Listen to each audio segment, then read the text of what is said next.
Muchísimas gracias. Bien, vamos a continuar para no extendernos demasiado y cualquier consulta, participación podamos hacerlo a través del chat. La semana pasada vimos lo que era el diagnóstico, diagnóstico en lo que se refiere a la parte estratégica, ¿no? O sea, cuál es la situación en la cual nosotros podemos avanzar desde una situación para poder planificar desde la parte estratégica. Y en ese contexto actual, de nuestra educación peruana, la mejora de los aprendizajes requiere definitivamente que las instituciones educativas gestionen estratégicamente sus procesos pedagógicos. Lamentablemente, no todos sabemos realizar una gestión de proceso pedagógico. Pensamos que es llenarnos de muchas actividades o tareas y que estamos haciendo bien las cosas. ¿Qué implica realizar realmente la gestión por procesos pedagógicos? Implica real comprender que no se limita solamente al cumplimiento administrativo de documentos, de actividades, sino que debe orientar a una mejora continua de los aprendizajes de los estudiantes. Paramos escuchando continuamente esta palabra, mejora continua, pero ¿cómo aterrizamos esa mejora continua? En ese sentido, esta exposición del día de hoy, este pequeño curso, taller de 2 semanas, tratará de abordar estos procesos fundamentales de lo que es la gestión escolar, muy resumidamente, definitivamente, en cuanto a lo que es la planificación, en cuanto es la implementación de acciones pedagógicas, el seguimiento sistemático de los resultados. ¿Cómo hacemos el seguimiento de nuestros estudiantes? Y si soy un directivo, ¿cómo hago el seguimiento de mis docentes a los resultados de los aprendizajes de los estudiantes? Estos procesos realmente se van a sustentar en normas. Y la norma que nosotros tenemos en el sistema educativo peruano para públicos y para privados es la Ley General de Educación. No es que a mí me ampara otra ley, sí, pero tu ley madre es la Ley General de Educación, que establece en el artículo 13 que la calidad educativa es responsabilidad de la gestión institucional y pedagógica, de la gobernanza que debe haber en cada una de las instituciones. Siguiente, por favor. Siguiente diapositiva.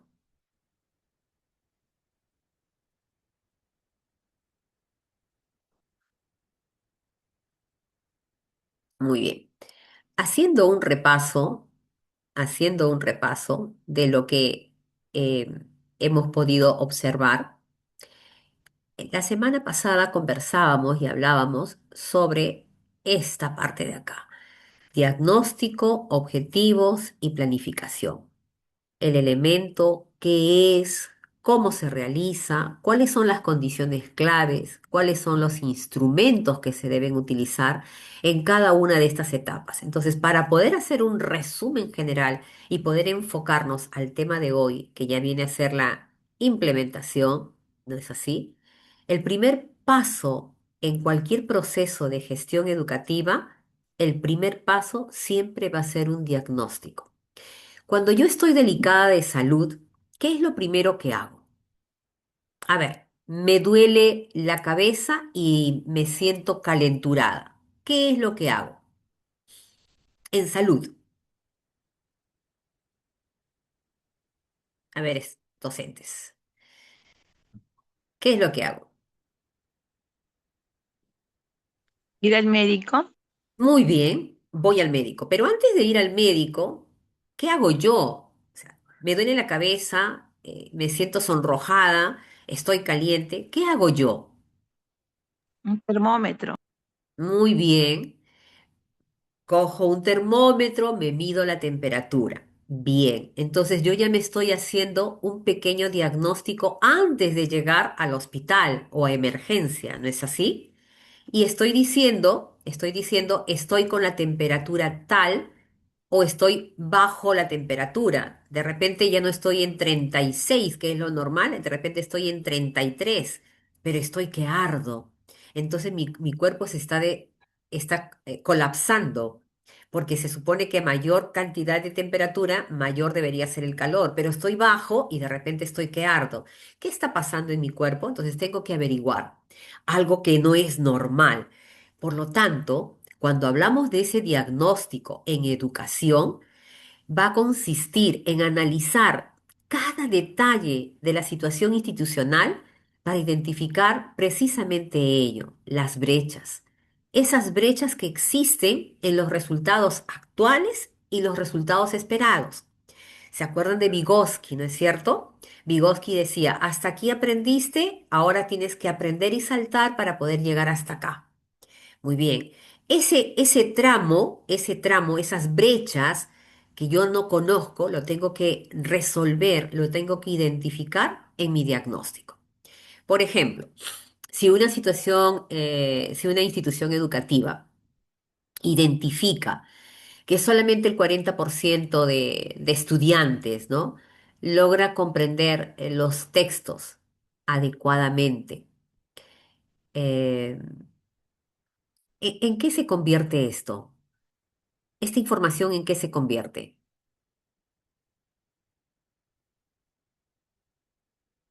Institución educativa, palomitas a volar. Muy bien. Estamos en la diapositiva 2 todavía, en la diapositiva 2. Por favor, en la segunda diapositiva. Dice, ¿no? La institución educativa, he podido identificar que solamente hay el 40% de estudiantes que comprenden los textos adecuadamente. Entonces, ese 40% en qué se convierte en mi institución educativa? Un problema a solucionar, muy bien, pero es un punto donde yo voy a iniciar porque he determinado que hay un 40% de estudiantes que no comprenden. Por lo tanto, ahí está mi punto de partida. Bien, mi punto de partida para poder solucionar el problema que estoy encontrando, que es la comprensión lectora. A partir de este punto de partida, entonces recién comienzo a definir mis objetivos institucionales, los cuales van a ser claros, medibles, orientados a cerrar esas brechas que he identificado. Y finalmente, ¿no? Estos objetivos se van a concretar en una planificación, la planificación estratégica. Entonces, ahí está, ¿no? ¿Qué cosa es? ¿Qué es el diagnóstico estratégico? ¿Qué es la definición de objetivos? ¿Qué cosa es la planificación estratégica? ¿Cómo se realiza?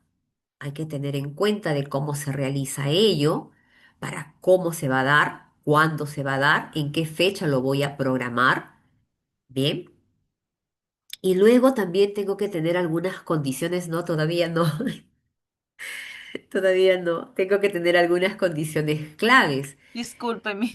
No te preocupes, como el uso de las evidencias. ¿Y qué evidencias en el diagnóstico? Los registros del CIAGIE, los registros de actas de mi institución educativa, las pruebas censales. Entonces yo tengo ya varias condiciones claves para poder tener evidencias e instrumentos que me puedan ayudar a realizar un buen diagnóstico institucional y al mismo tiempo también de área, ¿no? Para poder saber cómo decalar. Cuando hablamos de los objetivos, de la definición de objetivos, que son medibles, orientados, claros, precisos, estos objetivos definitivamente tienen que tener una coherencia y tienen que estar alineados a una política educativa de la institución educativa. En esa política educativa se va a plasmar en los documentos de gestión, en el PI, en el PAD, en el PCI, en el reglamento interno. Y en sus planes de mejora. Una vez que he hecho mi diagnóstico, ya avancé, ya di, entonces ahí comienzo yo a ver cuál va a ser mi plan de mejora para poder superar lo que se está plasmando o lo que estoy observando eh, en el transcurso de la situación que hemos visto en cuanto a la planificación estratégica. Cuando hablamos de planificación, tengo que tener bien en claro que tengo que ver qué son las metas claras, cuánto porcentaje quiero, cuánto es la participación de docentes, cómo se articulan la gestión institucional y la práctica educativa o la práctica pedagógica. Y eso lo voy a ver definitivamente en los documentos de gestión, en el PI, en el PAT, en el PCI, en la programación curricular, en las unidades didácticas, en las sesiones de clase, en cada uno de los documentos. Miss dejó de compartir. No sé si podría, por favor, seguir compartiendo. Diapositiva 3.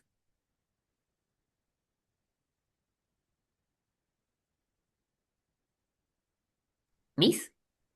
Discúlpeme, se me había cerrado un problema con el internet. Ahora sí. Ok, entonces, continuamos entonces. Viendo esta situación que nos va dando a conocer, muy bien, la participación de estos comités, ¿no? ¿Cómo participan los comités de gestión? Porque es importante también saber quiénes son los que participan en la elaboración de todos estos documentos y qué sentido tiene que la participación de los comités de gestión escolar en los instrumentos de gestión sean de relevancia. ¿Por qué es necesario sentarnos esas 2 semanas a poder realizar a través de estos comités toda la programación del año y reformularlo cada cierto tiempo, reevaluarlo para poder presentar esas acciones de mejora? La planificación institucional no es una responsabilidad exclusiva solo del equipo directivo. Ahí hay un error conceptual porque a veces los docentes piensan es que el director no hace nada, es que la subdirectora se la pasa sentada, es que. No. La planificación institucional es responsabilidad de todo actor educativo, en este caso de todos nosotros, y de los distintos comités de gestión escolar, del comité de gestión de bienestar, del comité de gestión de los aprendizajes, del comité de gestión de las condiciones operativas. El comité de gestión escolar, como yo les he puesto ahí, porque para que tengan un resumen es ese rol en la planificación institucional en la cual nosotros participamos. Ese rol en el cual podemos, en cierta manera, promover el bienestar de la convivencia escolar en la comunidad educativa. Hoy, que tan dañada está el clima estudiantil por todo lo que nos bombardean los medios de comunicación y por la situación que se vive de violencia, de alta violencia en nuestro país, es necesario activar los comités de gestión del bienestar, incorporar estrategias para realmente favorecer ese clima escolar. Yo soy de la época, y seguro que de repente por acá también hay alguno, donde decían el mayor insulto, miren, escuchen, era decir idiota. Ese era un mayor insulto. Mamá, papá me ha dicho idiota. Eso era un insulto tremendo. Hoy, de la boca de los estudiantes, no solamente sale la palabra idiota, sino salen un montón de palabras soeces que, no, que tienen significado, que dañan la autoestima del estudiante, del personal, a veces hasta de los mismos docentes. El año pasado, el anteaño pasado, se pudo ver por televisión cómo los estudiantes de una institución educativa golpeaban a un maestro y lo insultaban a un maestro. Ajá, muy bien, ahora empezamos. ¿Cuáles van a ser? Ahora empezamos con el debate. Muy bien, empezamos, perfecto. Entonces, ¿qué actividades tengo que hacer en tutoría para esa convivencia escolar, para esa prevención de la violencia, para esa promoción del bienestar emocional de cada uno de ellos y también de los docentes? O sea, si bien es cierto que nosotros como docentes vamos a velar por el clima escolar, también tenemos que los directivos velar por el clima que abarca la situación laboral de los docentes. En un clima armonioso se desarrolla todo positivo. En un clima donde hay comentarios negativos, inapropiados, entre comillas, chismes, lo único que vamos a hacer es dañarnos nosotros mismos y dañar a la institución en sí. Cuando hablamos del Comité de Gestión de los Aprendizajes, voy a explicar para poder entrar al debate en cada uno de los puntos. Cuando hablamos del Comité de Gestión de los Aprendizajes, estamos hablando de que este comité gestiona, lidera las acciones pedagógicas que tienen que estar orientadas a mejorar esos resultados educativos, que tiene que definir las estrategias en las cuales vamos a poder mejorar esas acciones de acompañamiento al docente. Y en este sentido están los directivos en el acompañamiento, en el monitoreo, en la retroalimentación, en esa ficha que nos van y nos monitorean a cada uno de los docentes en el estado, o en esa ficha que nos monitorea desde la entidad pública de cómo estamos haciendo si tenemos la sesión de clase, porque las privadas, perdón, tienen otra ficha de monitoreo. Las públicas tenemos sobre el desempeño docente. Entonces, ese análisis que se realiza de los resultados de los aprendizajes, ¿no? Van a ser dentro de la planificación pedagógica. Comunidades de aprendizaje, formemos esas comunidades. Es que no hay tiempo. Es que es lo que solemos decir. Ese monitoreo pedagógico tiene que ser fuerte, conciso. Tiene que ser un monitoreo pedagógico llamado a consensuar qué cosa es lo que estoy haciendo bien y qué cosa es lo que tengo que mejorar. Porque si no, mi monitoreo va a ser, como dicen los peruanos a los chilenos, un saludo a la bandera. Muy bien. Yo espero que por acá haya algún docente de historia que sepa el significado del saludo a la bandera. En el caso del Comité de Gestión de Condiciones Operativas, este comité tiene que garantizar que existan precisamente esas condiciones institucionales que ayuden a desarrollar el servicio educativo. Sí, pues, pero en mi institución no tenemos inodoro, en mi institución no tenemos carpetas, en mi institución. Entonces, el Comité de Gestión de Condiciones Operativas tiene que gestionar documentos con la dirección, levantar actas para poder llevarlo a las UGELes respectivas, a las DREC respectivas y comenzar a pedir a través de PRONIE que le puedan habilitar las instituciones para que sean espacios de aprendizaje real, ¿no? Entonces, no importa, estoy en el puesto 15.000, no importa, pero por lo menos has iniciado la gestión, porque peor es no iniciar la gestión y seguir diciendo, es que el Estado no cumple, es que el Estado no da. Inicia la gestión.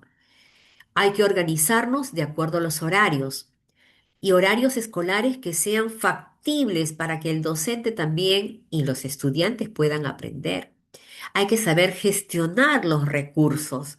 ¿Y qué recursos? Los recursos educativos, ya sea de útiles, ya sea de escritorio, ya sea de textos, o sea, todo lo que tenga que ver con lo que es una organización de recursos. Mantenimiento de la infraestructura, ver que la infraestructura, a pesar que pueda estar delimitada, ver que la infraestructura continúe en buen estado en la mejor medida y la posibilidad del alcance del mismo comité. Distribución de espacios, ¿no? Este espacio no tiene más ver los aforos, ver si es que van a la cantidad de estudiantes, que no estén hacinados. Todo ello es la parte de gestión de condiciones operativas. Muy bien. La articulación, la planificación institucional en este proceso participativo desde los comités de gestión escolar articulan condiciones, bienestar y aprendizaje para mejorar el servicio educativo. Entonces, a la pregunta, ¿cuáles serían las estrategias para crear un ambiente armonioso? Yo dejo la tribuna abierta porque hay docentes que de repente también han creado, han visto, han buscado estrategias de convivencia armoniosa. A ver, ¿a través del chat o a través del audio? ¿Alguna de repente algún proyecto de innovación que les haya dado resultado para lo que es la gestión del bienestar. Había demasiado bullying en la institución, había demasiado robo. Cuáles fueron las medidas que tomaron? ¿Dónde se encontraban? ¿Cómo hicieron? ¿Quién nos quiere compartir? A ver,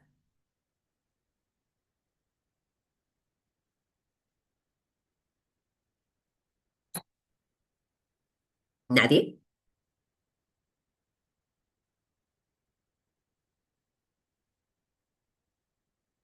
¿Nadie nos comparte ninguna experiencia de los años de servicio que tienen ustedes?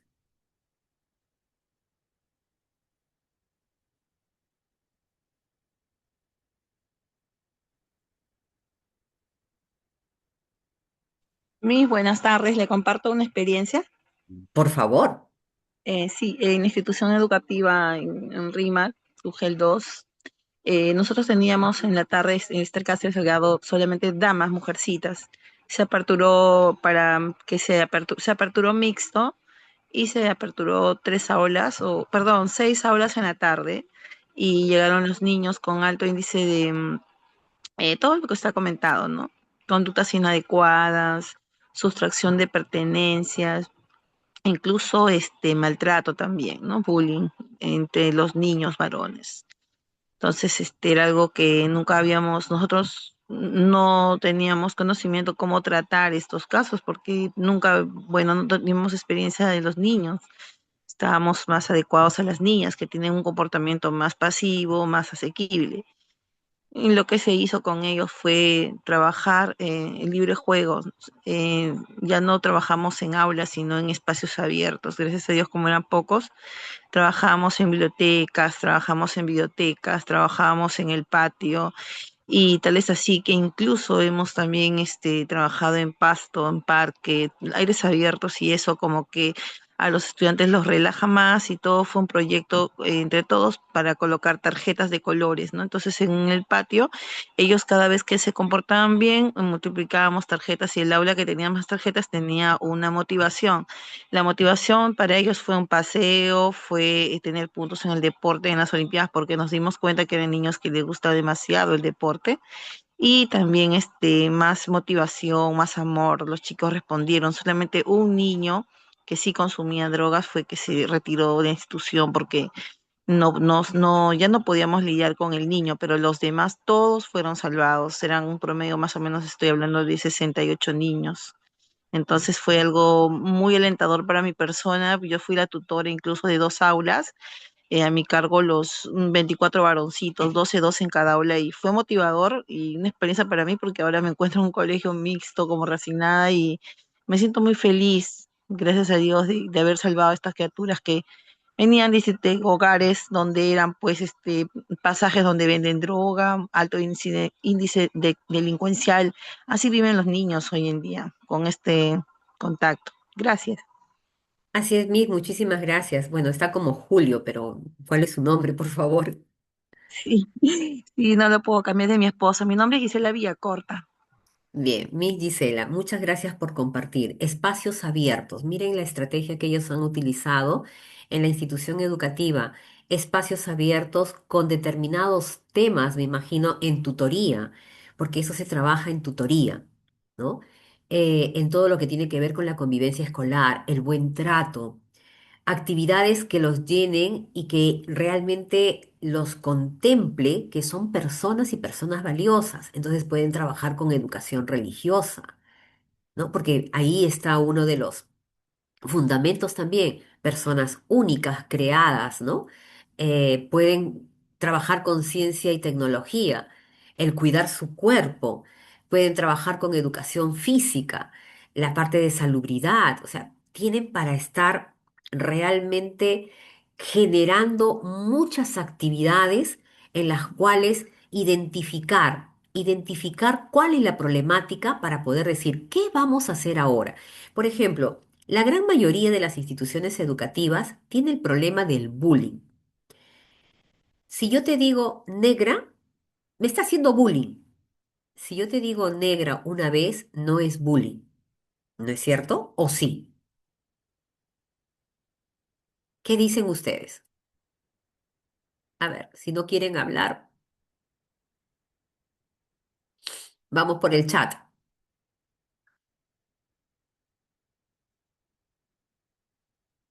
Muy bien, paseos de confraternidad, no se promueve el deporte, sí, es cierto. Pero para el deporte también ahí tiene que entrar, por eso les decía educación física. Bueno, la pregunta es, ¿no? Si yo le digo negra, no, todavía no he pasado porque todavía tenemos la segunda y la tercera, por favor, retrocede. ¿Puedes retroceder, por favor? Eh, sí, exacto, todavía estamos en la parte del comité de gestión y ahí viene la gestión de los aprendizajes. Entonces, si yo le digo a una estudiante negra, ¿es bullying? Muy bien, muy bien, Julio, bien, Yulisa, ¿no? Juliana. No es bullying. Muy bien. ¿Quién más? A ver. ¿Es bullying o no es bullying? ¿Sí o no?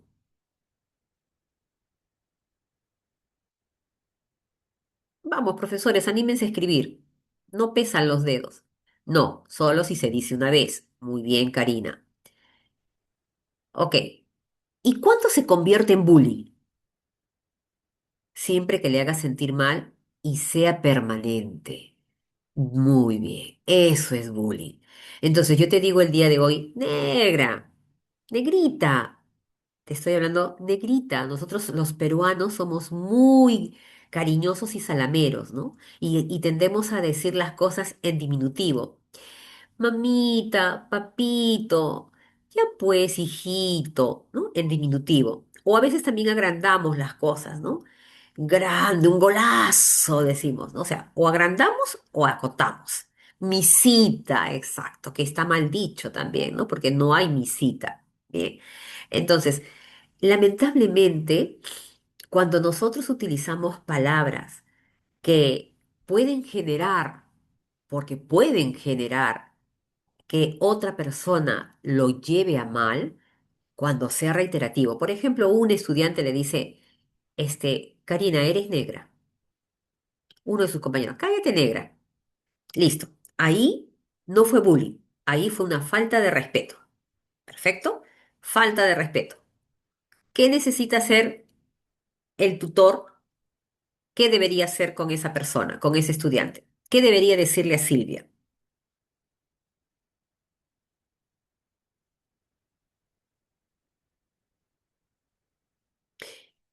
Silvia le dice a Karina, cállate negra, una sola vez. El tutor, ¿qué debería decirle a Silvia? El tutor está en la clase.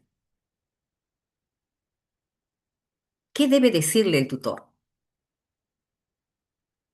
¿Cómo debe actuar el docente ante esa situación? ¿Nunca les ha pasado?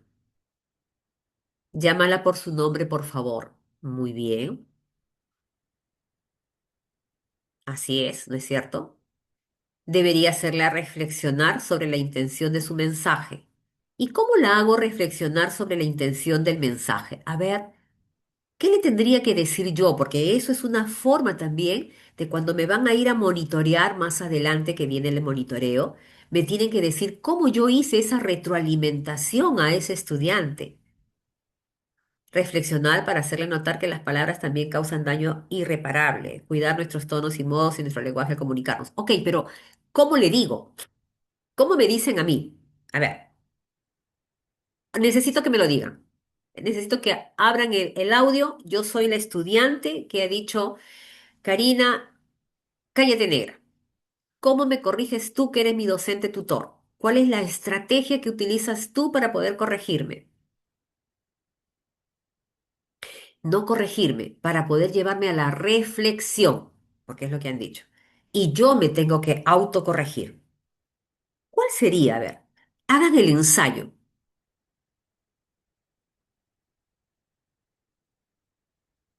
David,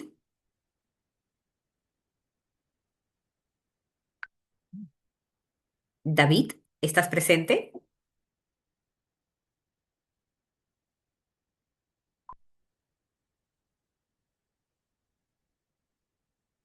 ¿Estás presente, David?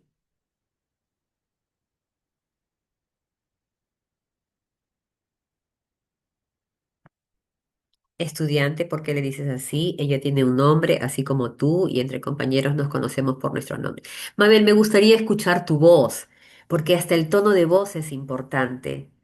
Porque yo estoy leyendo. ¿Cuál es la razón por la cual le dices eso? Llamas así a tu compañera. Karina, también me gustaría escuchar el tono de tu voz. Esa pregunta que estás haciéndome a mí, ¿cómo se lo harías? A ver, yo soy un estudiante de cuarto de secundaria y digo, cállate negra. Pero dilo pues, abre tu audio y dilo. ¿Cómo sería? Hasta los gestos, el gesto que yo vaya a colocar, la forma como yo la vaya a mirar o cómo lo voy a mirar a la persona que ha dicho.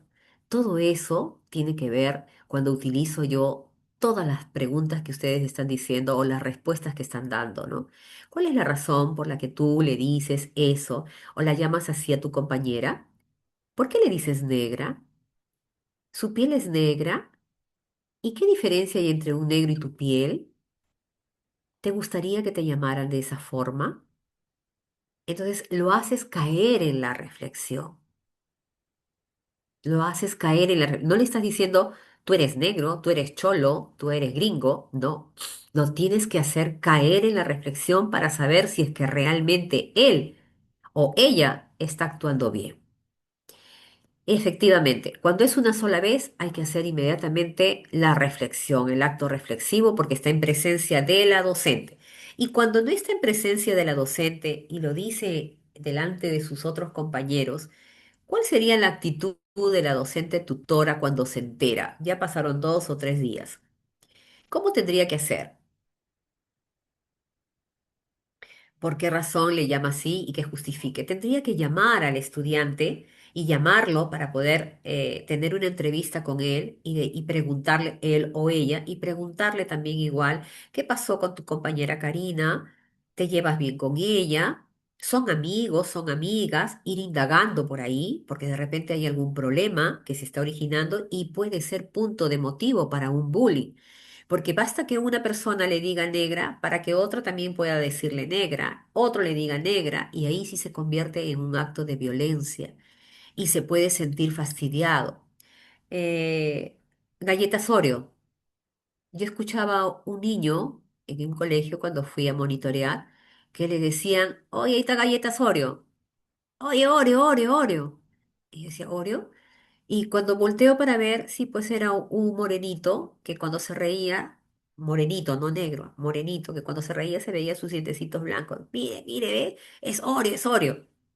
Entonces, era llamarlos a la reflexión, pero no solamente a uno ni a dos, era casi todo el salón, y eso ya es un bullying, porque todos le llaman Oreo, y él, cuando tú le preguntas a él, a esa persona se le preguntó, ¿qué sentía? Se sentía mal, decía, yo me siento mal, siento que no valgo nada, siento que mi color es feo, yo quisiera ser blanco como ellos, o sea, blanco, trigueños, ¿no? El color de nosotros, para que no me llamen así. ¿Y qué hacía el niño cuando lo llamaban Oreo? Pateaba y escupía. Entonces, se crea un clima escolar nada agradable porque precisamente nosotros no sabemos poner de repente un alto, un coto, o no sabemos identificar las situaciones que hay, o pasamos por el patio y estamos escuchando y hacemos el de la vista sorda, perdón, el de la vista ciega y del oído sordo para no interrumpir más, para que sigan jugando. Están jugando. Y no es así, porque el respeto empieza precisamente desde el momento en que yo no estoy y en el momento que estoy, porque ahí se va formando la autonomía del estudiante para poder crear esa convivencia que realmente todos queremos, que se llegue al salón y que todos estén contentos, alegres, que hayan hecho sus tareas, que tengan esa necesidad de querer aprender, que quieran seguir avanzando. Esa es la situación de un clima escolar agradable, donde los padres de familia, utópicamente, claro está, ¿no? Donde los padres de familia eh, participen activamente al 70-80% en las jornadas de trabajo, en las reuniones convocadas por ustedes, en las entregas de libretas, o en las entregas de notas, de boletas, ¿no? De reportes.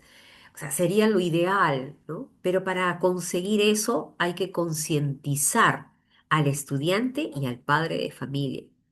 Hacerles firmar compromisos, a veces firman por firmar y nunca van, no asisten. Entonces, ese clima escolar se convierte muchas veces en un clima áspero para el aprendizaje y tan áspero que hay estudiantes que no quieren regresar a la institución educativa y que prefieren quedarse en casa o por las calles.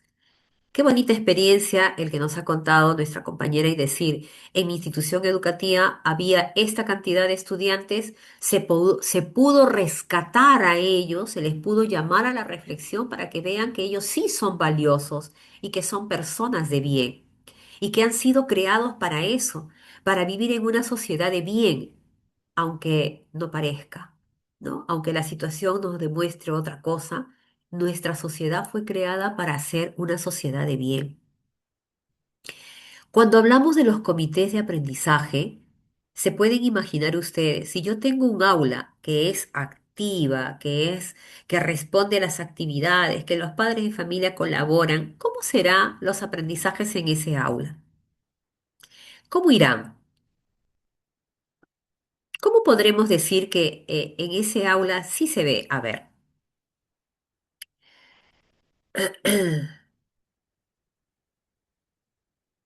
Ajá, Miss, ajá, también, quería sí. aportar algo también. Yo le cuento la experiencia porque nosotros éramos docentes de la tarde y se pudo trabajar con todos los profesores de la tarde y el director apoyó muchísimo, los directores todos se involucraron, pero sabe que Miss, también existe también docentes que también atacan a estos estudiantes.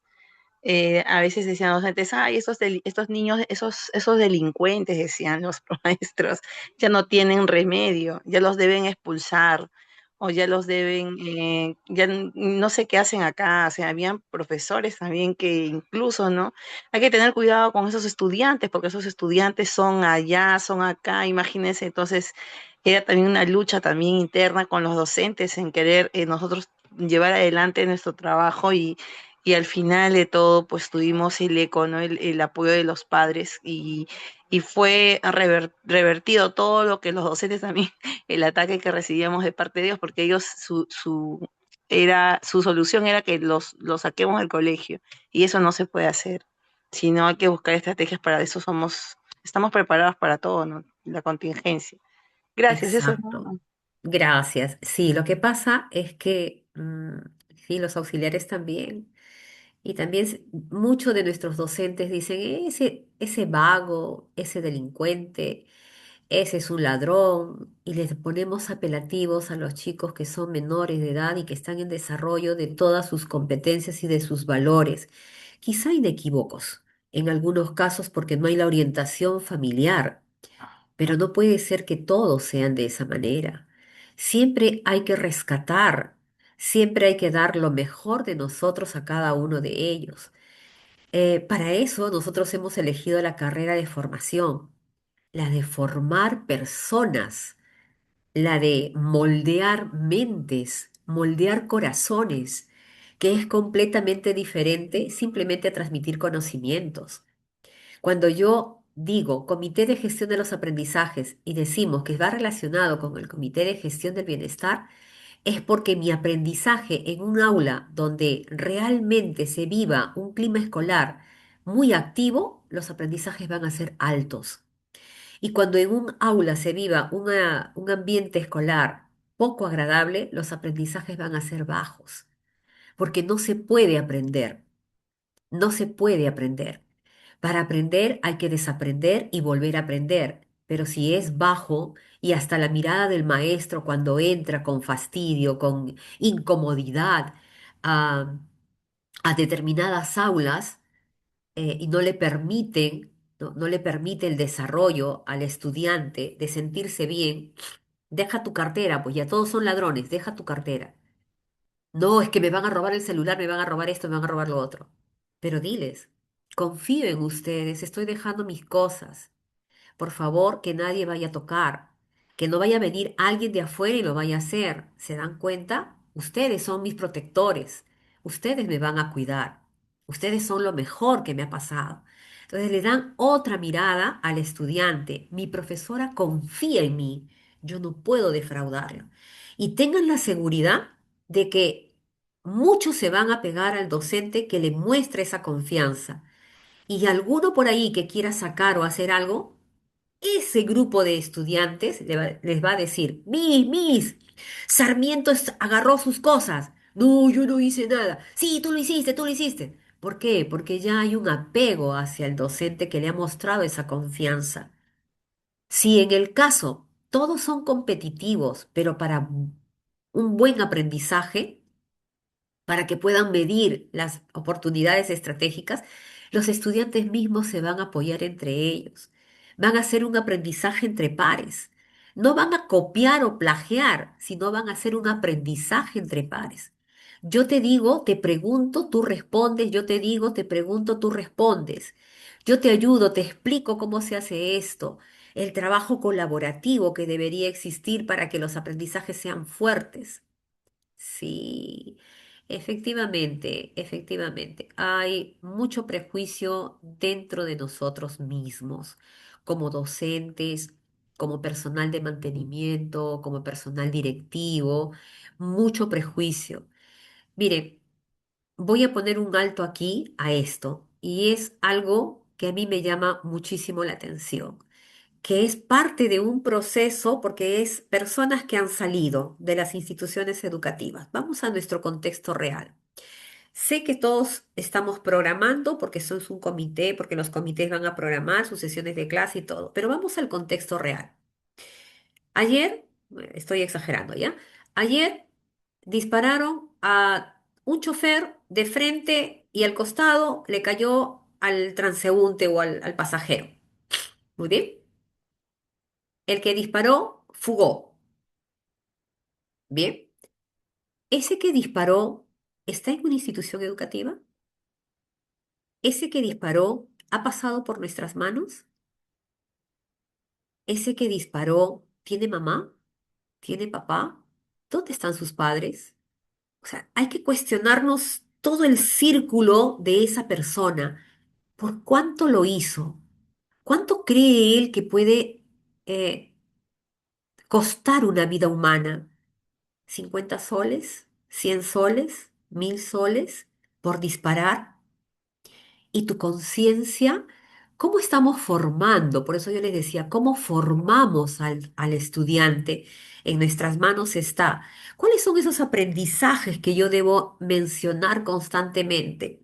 Se dice que una de las mayores eh, una de las mayores capacidades es la capacidad de argumenta, porque el argumentar quiere decir que yo doy mi posición, ¿no es cierto? Si es un sí o si es un no, habiendo hecho todo un análisis, una comparación, habiendo estructurado, observado, identificado, comparado, o sea, hago casi todas las destrezas y voy a argumentar. Entonces, en esta argumentación, cuando tú le pides a uno de los chicos, y si no, miran ustedes el televisor, y cuando miran el televisor se dan cuenta, ¿y por qué lo mataste?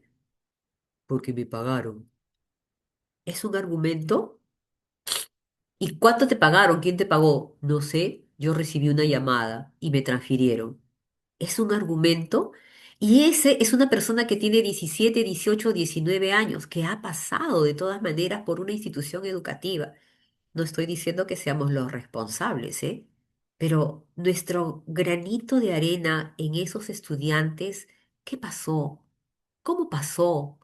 ¿Qué se nos pasó? ¿No es cierto? Miren todo lo que podemos deducir de ello para poder planificar. La basura. Muy bien, la basura. Eh, en Chorrillos, donde yo vivo, en Chorrillos, el alcalde cometió fraude. Muy bien, lo sacaron. Y hubo casi 3 semanas que no pasaba el camión de la basura. Entonces la basura ya era abundante. Y los vecinos, para que no estén en las calles, se lo llevaban a la otra calle. Y a la otra calle, hasta en la basura, ¿se dan cuenta? O sea, si yo tengo mi basura, lo dejo en mi sitio de basura. No tengo por qué ir a incomodar a otra persona, porque no es su basura. Hasta en eso. O, por ejemplo, estamos en el carro y alguien va comiendo porque, bueno, de repente tiene la necesidad porque no pudo, no le alcanzó el tiempo o está en el corre-corre. Muy bien. Entonces, está comiendo y lo que hace es agarrar, limpia los labios o simplemente agarra la empacatadura y lo tira por la ventana, porque todavía pasa. ¿Qué pasó en la cabeza? Es una persona que también pasó por el colegio. Es una persona que también viene de un hogar. Entonces, nosotros como docentes tenemos que mirar nuestra realidad de lo que estamos viendo y pasando para poder decir que el bienestar del estudiante con el aprendizaje tiene que estar unido de la mano. Definitivamente, no podemos separar. Ah, bienestar es una cosa, porque es tutoría nada más, y los aprendizajes son otra cosa. No, porque tú no puedes separar al hombre en dos mitades. El hombre es único, por lo tanto, tú le vas a decir al caballero, a la señorita, a la niña, al niño, que no se cruza, por ejemplo, cuando está con la luz verde para los carros, ¿no es cierto? Porque te va a atropellar. Pero hay personas que hasta el momento siguen cruzando cuando la luz está en verde y, como dicen, cabrean los carros, torean los carros para poder llegar más rápido. Un accidente y no llegaste, por no esperar tus 25 segundos o tus 30 segundos. Entonces, la formación tiene que ver desde la institución educativa, que es la institución formal, desde el hogar, definitivamente, buscando el bienestar escolar en el progreso de esos aprendizajes que nosotros estamos dando a cada uno de nuestros estudiantes. Deshacernos de esas taras que tenemos para poder avanzar y crecer como país. Me encantaría que aquí, de este grupo, de 32 personas o 30 personas, alguno de ustedes llegara al Ministerio de Educación con todos los honores y con las palmas magisteriales, en que activó un proyecto y se hizo famoso y se pudo hacer la réplica no en una, sino en varias instituciones, en cuanto a lo que es aprendizajes, en cuanto a lo que es convivencia, en cuanto a aprendizajes con metodologías activas, que les llame la atención, que puedan realmente preparar, saber, escuchar, hablar, platicar, razonar, resolver todo lo que nos pide, indagar, lo que nos pide, crear, ¿no? A veces crear arte y de repente lo limitamos. No, la hoja no es así, la hoja es de esta manera. No es de color verde y el niño quiere pintarlo de repente de color amarillo o rojo. No, no hay hojas rojas y los estamos cortando la creatividad. No, no hay hojas rosadas. ¿Dónde has visto tú eso? Que tú no hayas visto no quiere decir que no haya hojas rosadas. Entonces los aprendizajes tienen que estar centrados definitivamente en esa posibilidad de generar estrategias de aprendizaje para el estudiante que le permitan sacar a flote todas sus competencias y el punto fundamental ahí va a ser el monitoreo pedagógico. Si el director no monitorea al docente, tengan la seguridad que el docente va a hacer lo que crea conveniente, lo que considere que esté bien y no va a poder. No va a poder, no va a lograr los aprendizajes esperados. Va a transmitir solo conocimientos. Y los conocimientos hoy en día lo adquirimos a través del Google, de la inteligencia artificial, ¿no? No es necesario transmitir conocimientos, sino desarrollarle las competencias, las capacidades, las destrezas para que ellos puedan buscar esos conocimientos, así como en la lectura. Cuando yo voy a leer, tengo que enamorar al niño para que sepa leer y la lectura se consigue día a día, párrafo tras párrafo, hasta que te enamores de la lectura.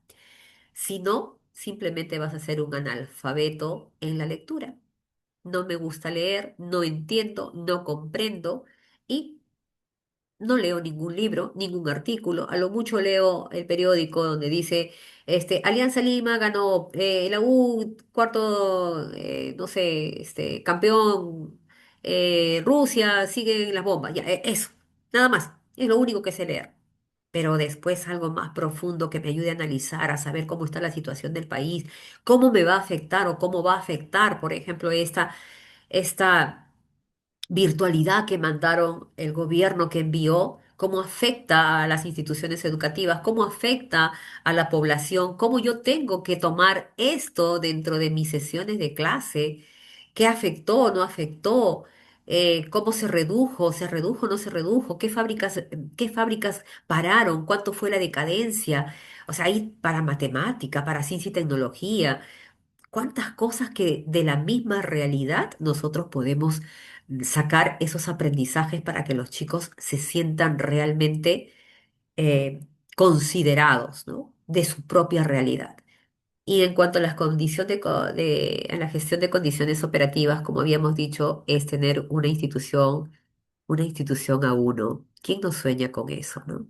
Las instituciones que ahora están entregando el gobierno, la Bicentenario, son unas instituciones preciosas, con unas salas multimedia grandes, con unos laboratorios, con maquinarias muy, muy, pero muy preciosas, que esperemos que el gobierno también haya dado lo suficiente como para poder este, luego mantener toda la gama de cosas que ha implementado, exacto, todos los talleres, porque se acaban los materiales, hay que ponerle aceite, hay que cambiar rótulos, hay que cambiar odrines, Entonces, esperemos que el gobierno se haya proyectado también para esa mantención y que no sean como las grandes unidades que se crearon en el tiempo de Odría y que después fueron reestructuradas porque se estaban también cayendo a pedacitos.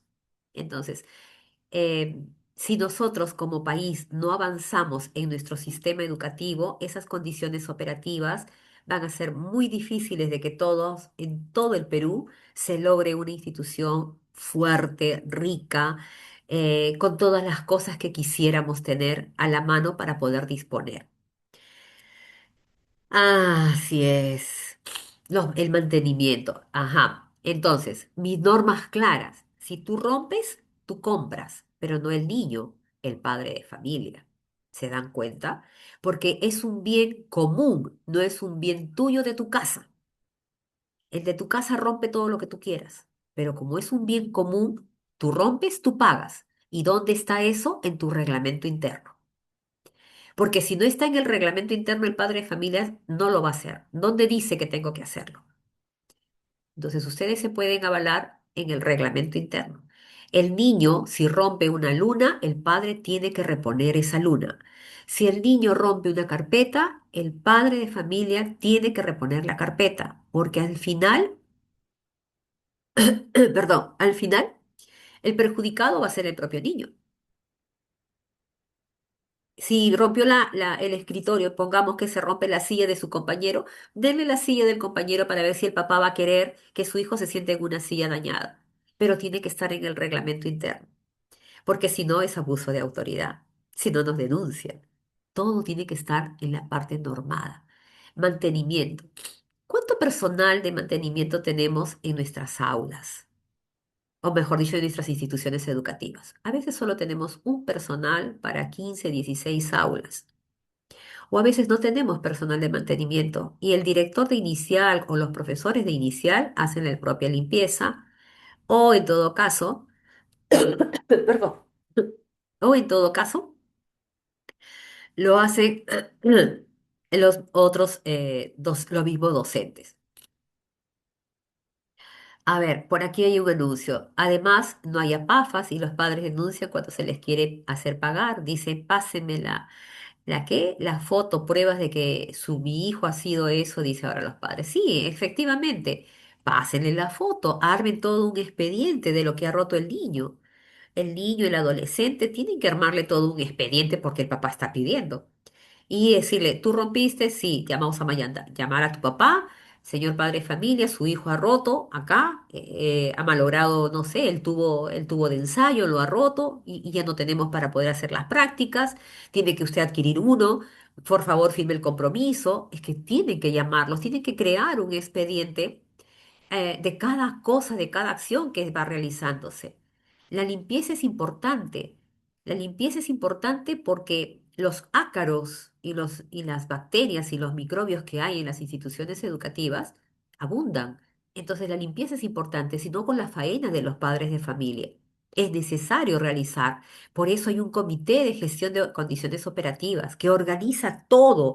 En ese comité también están los VAPES, la protección, la autoprotección para los estudiantes, en la gestión del bienestar también. ¿Dónde voy a estar? ¿Cómo voy a hacer? Señor padre de familia, usted se queda hasta las 9 de la mañana parado. Tome usted, usted va a ser un VAPE. ¿No es cierto? Que nos ayude a controlar, que no vaya a pasar ahí a alguien a robarle, a quitarle la mochila, a apuñalarlo, que ellos cuiden también, que sean soporte también de nosotros, porque escapa de la mano toda la inseguridad que está viviendo el país. Entonces, es necesario trabajar. Y si no hay apafas con los comités de aula, porque un comité de aula o varios comités de aula ya es una PAFA, muy bien. No habrá un representante de los comités, o sea, no habrá una PAFA formal, pero varios comités de aula ya hacen una PAFA.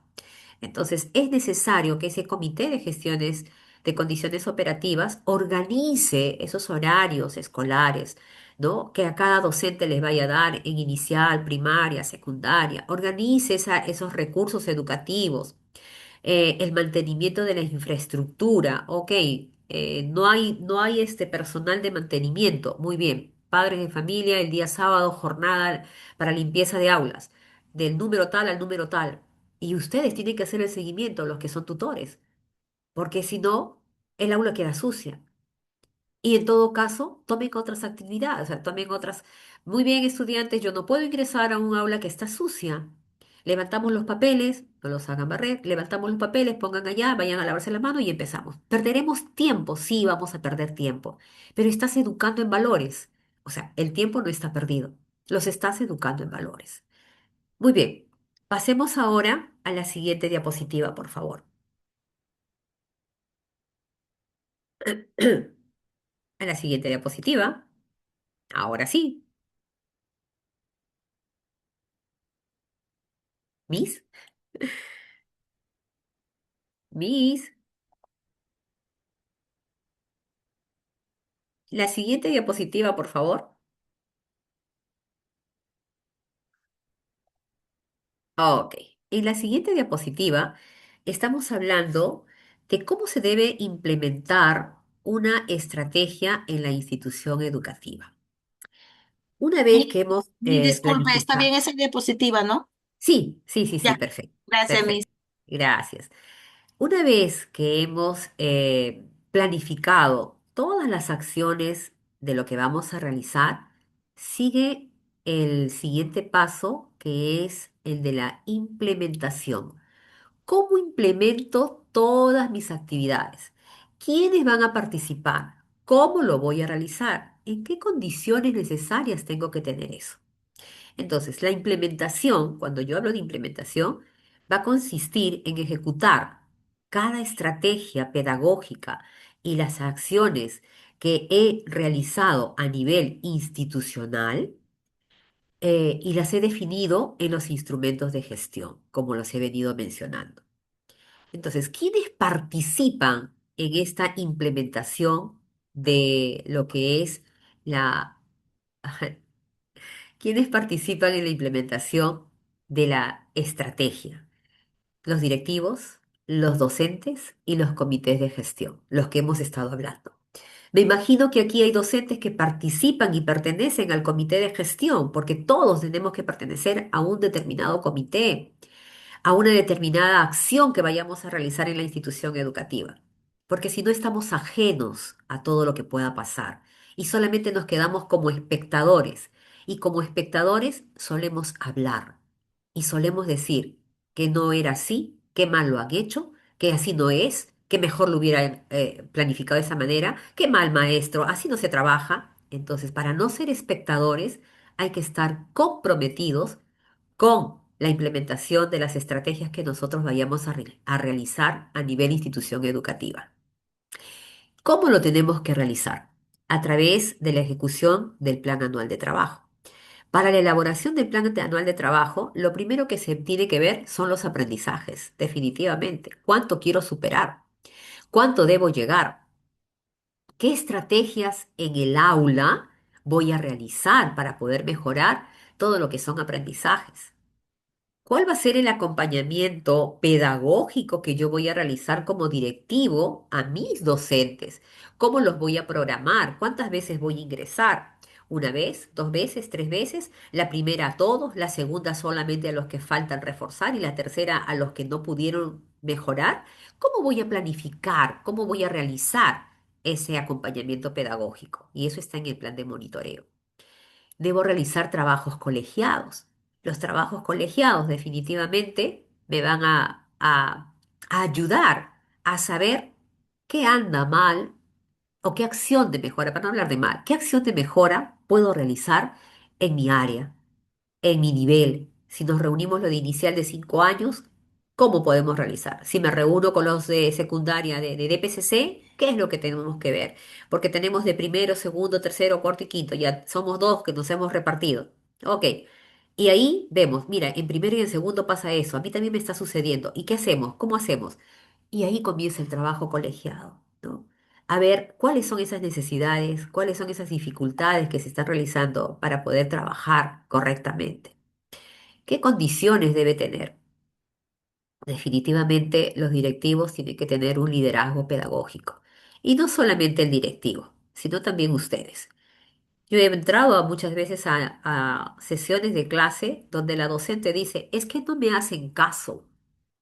¿Cómo no te van a hacer caso? O sea, yo digo, o sea, ¿qué pasó, no? ¿Qué pasó? O sea, liderazgo pedagógico. Tú eres líder, tú eres una docente y como docente tú eres líder porque manejas cantidad de estudiantes, estás formando. Entonces, el liderazgo pedagógico no solamente es del directivo, el liderazgo pedagógico también es del docente. Trabajo colaborativo. Uy, ahí tienen que trabajar muchísimo. Cada vez que entramos a las sesiones de clase, eh, cada vez que he podido monitorear es el docente haciendo su ponencia, hablando, hacen el resultado, les dice ya trabajen, resuelvan, busquen la información, les da la hoja, recortan el pedacito, marquen y ya está. Eso no es trabajo colaborativo. Hay que averiguar qué cosa es trabajo colaborativo. ¿Cómo se hace un trabajo colaborativo? ¿Qué significa trabajar y colaborar? Porque eso es lo que yo tengo que buscar. Hablamos, sí, yo realizo trabajo colaborativo. Les doy las hojitas, pegan y entre ellos dos, responden la pregunta. Eso no es trabajo colaborativo. Recursos educativos. ¿Cuántos ingresan a páginas del Ministerio de Educación, a páginas de la UNESCO para poder buscar recursos en los cuales puedan apoyar al desarrollo de sus sesiones de clase, al desarrollo de sus proyectos de repente? ¿Qué recursos educativos yo puedo ir buscando para poder mejorar el aprendizaje de mis estudiantes? ¿Y cómo está organizado la institución? Que es fundamental. ¿Cómo nos organizamos? Entonces, en cuanto a esta diapositiva, me gustaría que también se abriera algún debate o alguna pregunta. Y el término de esta es, la implementación conecta la planificación institucional con la práctica pedagógica en el aula. Yo tengo que implementarlo para poder planificar realmente esta práctica pedagógica y tiene que decalar en mi aula, en mi sesión, con mis estudiantes. Entonces, dejo tribuna abierta para que puedan expresar algunas ideas de repente o alguna pregunta sobre esta etapa que pone en práctica todas las actividades que deben estar previstas en el plan anual de trabajo, así como las estrategias pedagógicas que deben desarrollarse por todos los docentes en el aula. Y que todo esto requiere definitivamente de un liderazgo pedagógico de parte del directivo, del docente, que es un trabajador colaborativo entre los mismos docentes, el uso de sus estrategias que sean pertinentes para el desarrollo definitivamente de los estudiantes. Entonces, aquí mi pregunta es, aquí mi pregunta no es, aquí quiero que pregunten ustedes más bien, o que comenten si es que ha habido algún caso en el cual ustedes no hayan visto que realmente se haya llevado la implementación estratégica como se les está manifestando, ¿no? Quiénes participan, cómo lo han realizado y cuáles han sido esas condiciones.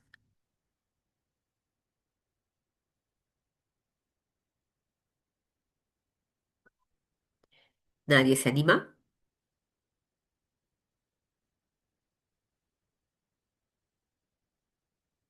Natalie,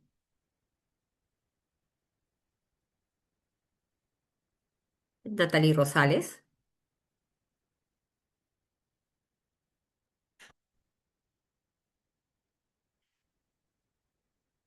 No se animan a hacer ninguna pregunta acerca de esta parte de la implementación que corresponde a este gran proceso que es fundamental. Hola, maestra, buenas noches. Buenas noches. Eh, tenía una duda, ¿no? Porque bueno, yo no tengo mucha experiencia en la escuela pública, y no sé mucho de estas cuestiones, ¿cómo se puede decir? De los documentos, ¿no? Esas normativas, etcétera, ¿no? Yo de verdad, soy muy sincera al decirlo, ¿no? O sea, muchos colegas dominan con números de resoluciones, etcétera. Entonces, mi pregunta era, por ejemplo, yo he percibido que en las escuelas, en una condición de contratada, ¿no? Este, casi siempre cuando uno llega, por ejemplo, en marzo, ya tienen como que ya las actividades casi listas, por así decirlo, ¿no? O sea, los comités, las comisiones, no sé cómo se denomina eso. Y por ejemplo, en el caso de los contratos, es como que a veces no participan en todo, ¿no? Porque está más vinculado a la cuestión de ellos, ¿no? Que ya se conocen. No sé, o sea, ¿en qué medida la participación de los profesores contratados es en porcentaje, por sorteo, o no sé, la verdad, eso no lo tengo claro. De verdad que yo a veces cuando he trabajado de contratada, simplemente pues em, yo asumo que es así, ¿no? O sea, no tengo, por así decirlo, una base legal o algo que me diga, profesora contratada, usted tiene que estar en tal, no puede pertenecer a tal y tal comisión, etcétera, ¿no? Eso sí, usted podría darme alguna cuestión más. Ok, Karina.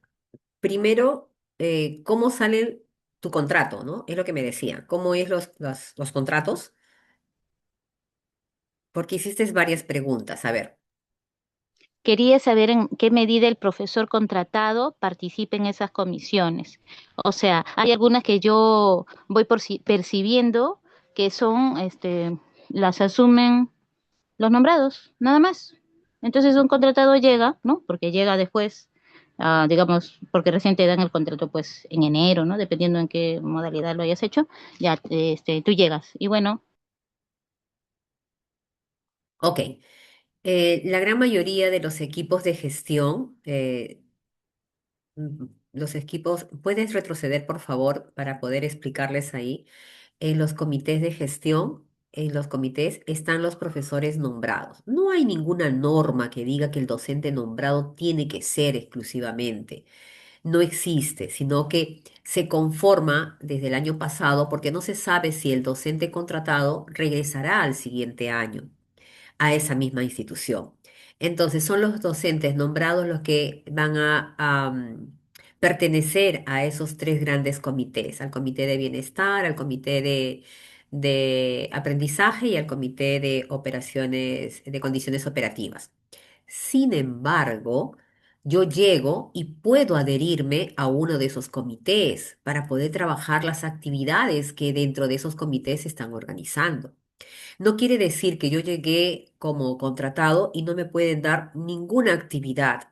Yo participo dentro de ellos, pero soy yo la que pido el hecho de poder, este, adjuntarme. De repente yo me desenvuelvo mejor en todo lo que es aprendizaje porque tengo mis proyectos y quiero saber sobre eso y quiero, no sé, enfatizar lo que son proyectos de aprendizaje. Entonces, yo lo que hago es precisamente eso, me junto con el comité, pido participar en el comité de gestión del aprendizaje.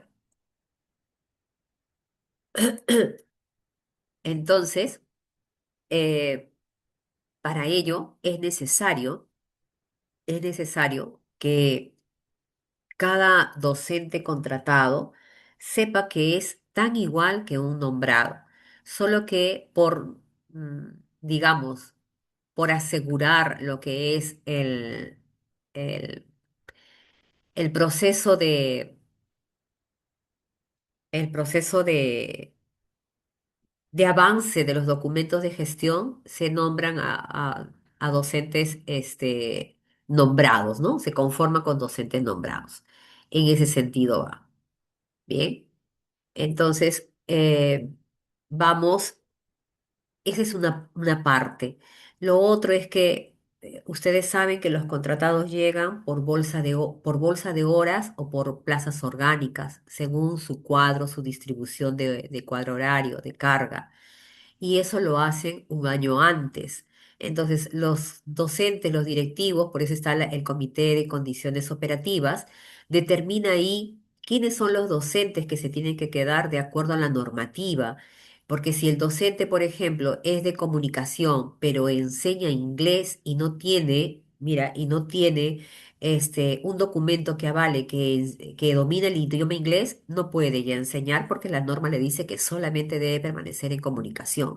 Entonces regresa a comunicación y de repente ahí desplaza a un docente. Y ahí tienen que ver si es que ese docente tiene mayor cantidad de años, ¿no?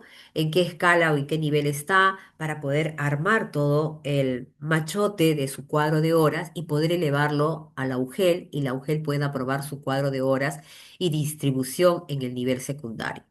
En el nivel primaria no hay problema, en el nivel inicial tampoco, pero en el mayormente en el nivel primaria e inicial son por metas, ¿no? Por cantidad de estudiantes. Y en el nivel secundaria también por metas, pero también por la distribución de cada uno de los docentes dependiendo de su escala magisterial en la cual esté el docente nombrado. Por ahí va, pero no, si hay alguna especie de discriminación en cuanto a la participación de ustedes como contratados, no debería haberla, porque eso sí crea un clima laboral, escolar, nada agradable para poder regresar a seguir trabajando en una institución de esa magnitud, ¿no? Porque estoy siendo discriminada por el hecho de tener una condición de contrato. Y no es así. A veces los contratados dan el 100% más que un nombrado. A veces, ¿no? A veces también un contratado es el que más falla y ya no lo quieren nunca más por esa institución. Bien, en este caso, vamos ahora por el seguimiento estratégico. En el seguimiento estratégico, como lo dice la propia diapositiva, dice qué se monitorea y quiénes participan y cuáles son esas condiciones necesarias para poder realizar este seguimiento estratégico. Recuerden que hablamos de estrategias. Los mayores estrategas, ¿quiénes son? ¿Ustedes saben? A ver, por el chat o de repente aquí de manera rápida. ¿Saben quiénes son los mejores estrategas?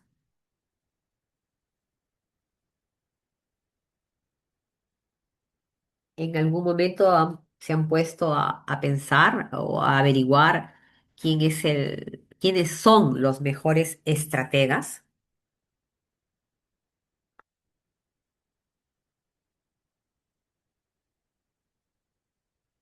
¿Nadie?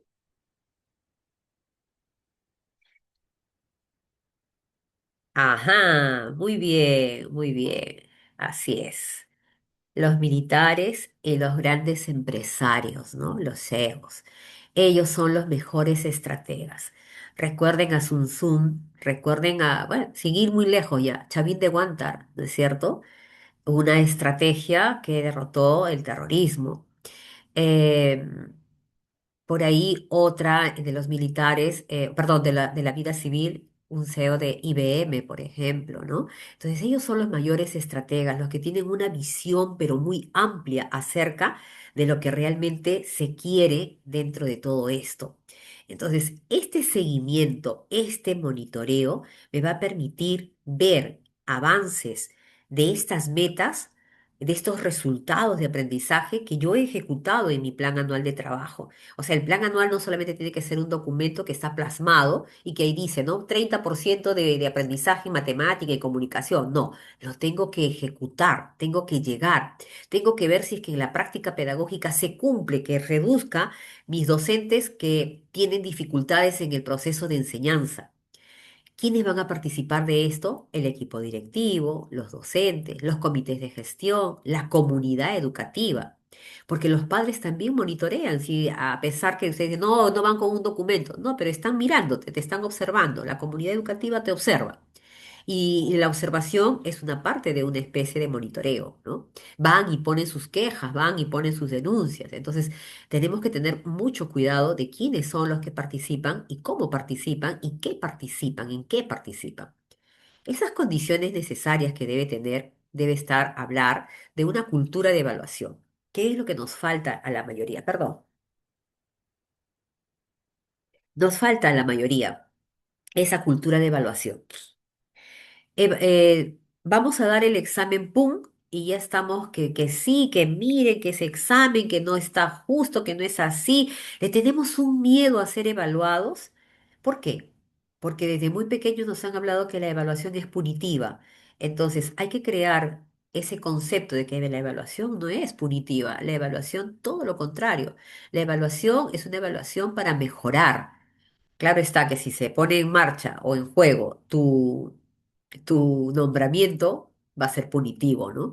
Pero es crear una cultura de evaluación en el cual yo tengo que demostrarme a mí mismo que yo estoy mejorando como persona.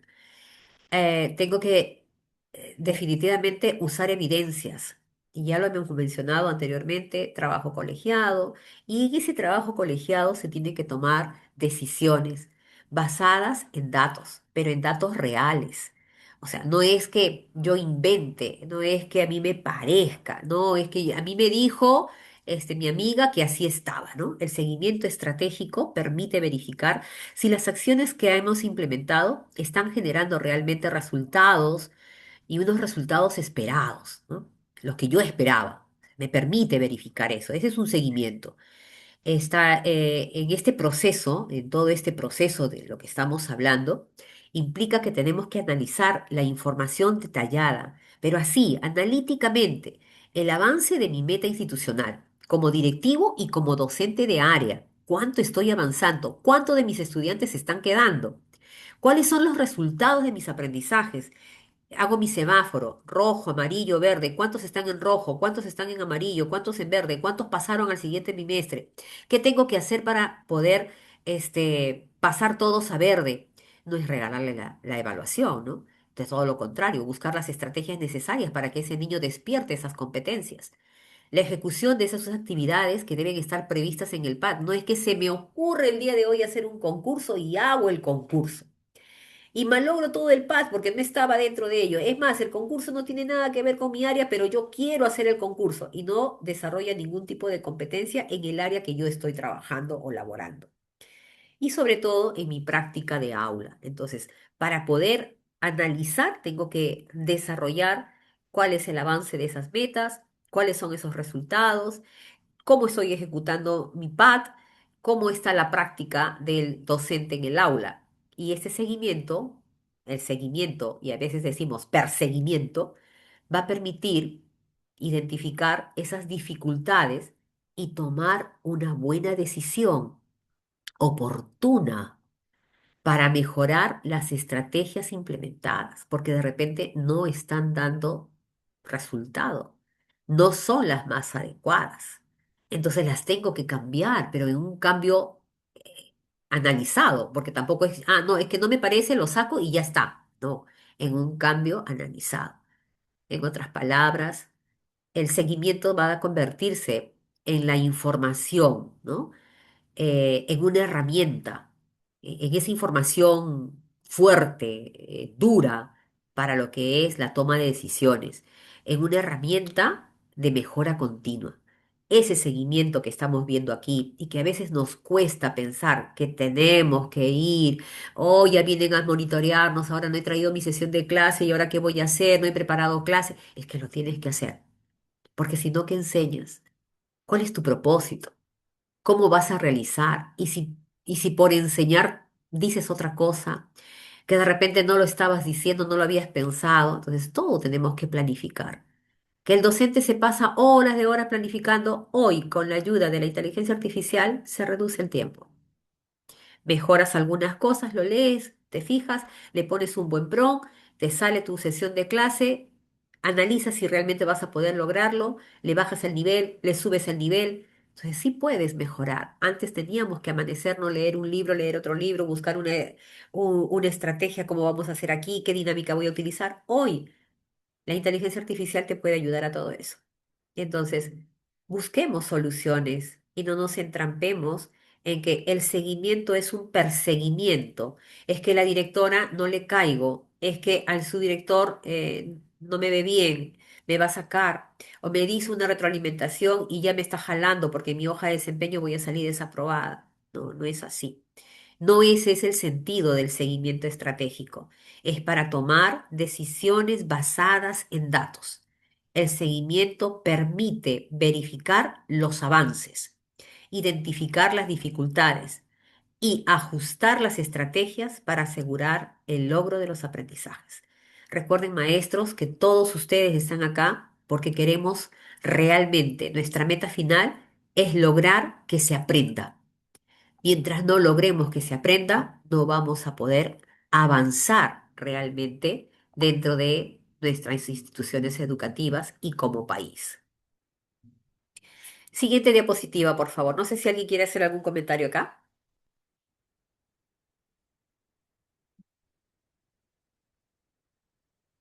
Hoy están muy calladitos. Yo quería hacer un comentario sobre la inteligencia artificial. Muy bien. Yo creo que la inteligencia artificial está bien hasta un punto, de repente, yo diría, para un maestro, un nivel, un 25%, un 30%, pero no todo le podemos consultar en la inteligencia artificial. Tenemos que también ser maestros creativos, innovadores, mejorar lo que ya hemos hecho a un siguiente nivel bajo nuestro punto de vista, ¿no? Articulando lo que hay en la comunidad, lo que hay con los padres. Eso enriquece mucho nuestra sesión y a los niños les gusta. Viendo, por ejemplo, cada distrito tiene un proyecto educativo local y ahí está todo lo que tenemos que hacer. Yo particularmente he trabajado en el proyecto educativo local de Villa Salvador cuando trabajé 9 años en un instituto superior que se llama María Elena Moyano, que pertenece a Secoprodebe, que es un, una ONG grande, en ese entonces con la ONG Tarea, ¿no? Entonces ahí aprendí que el proyecto educativo local, muchos docentes desconocemos el proyecto educativo local en nuestra comunidad y hay distritos incluso que todavía ni siquiera lo tienen. Estoy hablando de Lima Metropolitana porque no conozco la realidad de provincia y allí en el proyecto educativo local está todo, incluso desde los niños, está toda la demanda de necesidades de aprendizaje que tenemos. Bueno, yo soy del nivel secundario y he aprendido mucho más a investigar y mis sesiones son más ricas, a mis padres les gusta cómo trabajo las actividades cuando yo lo hago desde mi creatividad. Más bien siento que yo siento como maestra, no sé si yo soy de las antiguas que de repente ya voy a cumplir 50 años y yo creo que para mí la inteligencia artificial y veo los futuros maestros que todo le van a consultar a la inteligencia artificial, yo creo que también tiene que también haber un límite, ¿no? Entonces, ese es mi punto de vista. Particularmente siempre lo expreso con mis estudiantes que son de nivel superior, porque también es un instituto. Entonces, eso, mi cita. Disculpe que de repente le dé mi No, aporte, no, pero no, perfecto, perfecto, tienes toda la razón. O sea, no todo es inteligencia artificial, pero sí es una herramienta que ayuda y que ujú, acorta tiempos. No quiere decir que todo lo que diga lo voy a hacer al pie de la letra, porque para eso está nuestra experiencia, nuestra indagación, nuestra información. O sea, es una forma, es una herramienta. No podemos decir, ah, ok, yo subo, ya está, lo copio, lo pego, lo imprimo y lo presento. Eso no. Eso sería... lamentablemente le digo, en la institución educativa donde yo ahora estoy, los maestros sí, todo le preguntan a la inteligencia artificial. Me he sorprendido en mi área, en mi equipo, hemos estado diseñando la prueba diagnóstica para elaborar todos los documentos que el OGEL ha mandado y todos los maestros siempre, solamente le preguntas a la inteligencia artificial y lo colocas allí, listo. Yo escuchaba y no puedo porque obviamente era nueva, ¿no? Pero me reía un poco por dentro yo porque no podía, no me sentía todavía como en familia para poder expresar mis ideas, ¿no? Pero en la institución donde yo vengo, que he trabajado sin, sin interrupciones, he trabajado 23 años, pues ahí yo sí podía dar mis ideas claras, ¿no? Me siento un poco como la Miss que hace un rato decía que es contratada, algo así me siento todavía, no en confianza, pero sí alguito les dije, pero no todo es la inteligencia artificial. Pero todos ahí, todos con su computadora, todo lo que la inteligencia artificial les botaba, todo lo copiaban en el cuadro y nadie decía nada. Entonces yo, verdad, eso debería haber, no sé, una norma que regule eso, porque con la población joven, juvenil que viene, los docentes jóvenes, ya no van a ser como nuestra época, que nosotros nos hemos roto la cabeza para hacer nuestras sesiones. Yo me recuerdo cuando estudié en la universidad, yo soy de la Villarreal, y el profesor de tecnología educativa, cómo hacíamos nuestras sesiones. Era un trabajo, pero muy armonioso, articulado, y lo hacíamos con bastante dedicación porque era para nuestros niños. Entonces, eso como que se está perdiendo, esa mística. Gracias. Exacto, exacto, ¿no? No, yo no estoy en contra de la inteligencia artificial, ni mucho menos a favor tampoco, o sea, no es al 100%. Es una herramienta y como herramienta la tenemos que tener. Así como el libro es una herramienta, ¿no es cierto? El texto escolar es una herramienta de uso, un uso material, que también igual, ¿no? Los docentes muchas veces sacaban copia del libro y ya está, o simplemente se ponían a dictar del libro. Muchos docentes lo han hecho. Entonces, es una herramienta que nosotros tenemos que aprender a valorar y tenemos que aprender a ser éticos, porque eso es lo que nos está faltando muchas veces, el actuar con ética. No es que yo ya tengo el libro, tengo la pregunta, envíale a la inteligencia artificial que te cree y ya, eso es todo. No, pues, ¿y dónde está lo tuyo? ¿Y dónde está lo que tú vas a desarrollar? Ya tú le puedes haber enviado un prompt, pero tú lo lees y de repente dices, no, aquí falta esto, aquí falta lo otro, y yo averiguo esto de acá, lo redacto de nuevo, pero te ayudó, te acotó tiempo, te dio una luz, pero no quiere decir que al pie de la letra el copia y pega no es correcto. No es correcto, como también hay ahora, hasta ponen las tesis, las ponen ahí el título, dame el objetivo, dame la hipótesis, dame la estrategia, dame todo, te saca toda la tesis. No. Entonces, no es ese el hecho. El hecho no es una herramienta que te tiene que ayudar a mejorar tus tiempos, pero no hacerte todo el trabajo, porque eso no es correcto. No es correcto. Bien, por otro lado, hablaste de los proyectos educativos locales. En el Perú no existen proyectos educativos regionales completos. Lima misma no la tiene. La Municipalidad de Lima no tiene el proyecto regional de educación, que debería tenerlo. Por lo tanto, los distritos que están abajo tampoco tienen, o muy pocos distritos. La UGEL 7 de Lima sí tiene su proyecto, sus PEL. La de Villa María, Villa El Salvador, San Juan de Miraflores y etc, etc, etc, que tuvieron en algún momento ya vencieron. Y los alcaldes no le han dado la importancia del caso. Y cada vez que se quieren reunir, no sacan el provecho necesario, porque ahí está toda la data. ¿Cómo están mis estudiantes? Si son quechua hablantes, si tienen alguna dificultad, ¿cómo voy a hacer precisamente para poder conocer? Míreme, ¿no? Toda la realidad de mi distrito, de mi zona, de mi red. No sé si en provincia lo trabajan por redes, eh, pero, o por caseríos, ¿no? Pero aquí en Lima, no hay proyectos educativos locales, a no ser que sean los de las 7, que todavía están vigentes hasta este año, que es Surquillo, Miraflores, San Borja, San Luis, Barranco, ¿qué más, qué más, qué más? Barranco, Surco, Chorrillos, y no recuerdo si me olvido de alguien más. Ellos, los demás terminaron y lamentablemente no actualizaron, no lo actualizaron. Cuando es necesario, porque el regional saca entonces el PL local y el local saca el PI, que es de la institución educativa, porque entonces voy a tener ahí un remanente para poder jalar. Pero mayormente los directivos, ¿qué es lo que hacen? Consideran el proyecto educativo de acuerdo a la realidad que viven en su determinada zona y o espacio, territorio, pero no en sí, en todo el distrito donde está. Dime, ¿levantaste la mano? Yesenia, creo. Ok.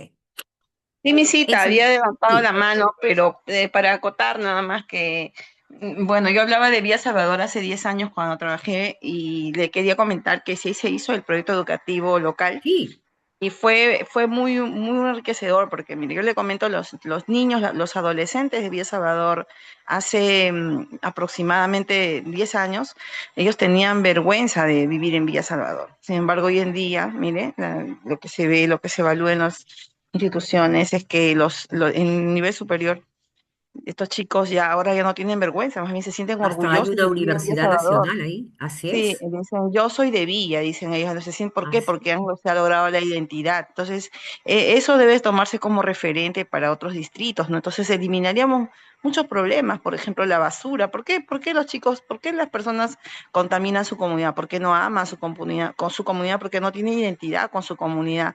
Y eso Así es lo es. que eso se está faltando en educación, a articular las instituciones para poder lograr algo, ¿no? No sabía que estaba desactualizado, pero en San Juan de Miraflores sí veo que tienen un proyecto educativo, no se llama local, pero es un proyecto educativo de desarrollo, se llama, creo, No, hasta el también está 2030. desactualizado. También está Ah, ya. desactualizado. Lo Sí. he encontrado en la red.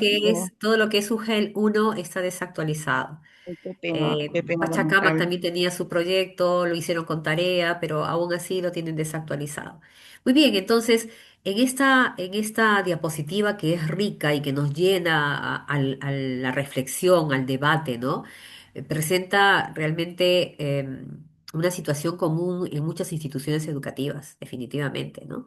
Durante un proceso de monitoreo pedagógico, podemos observar que los estudiantes no participan activamente en la clase.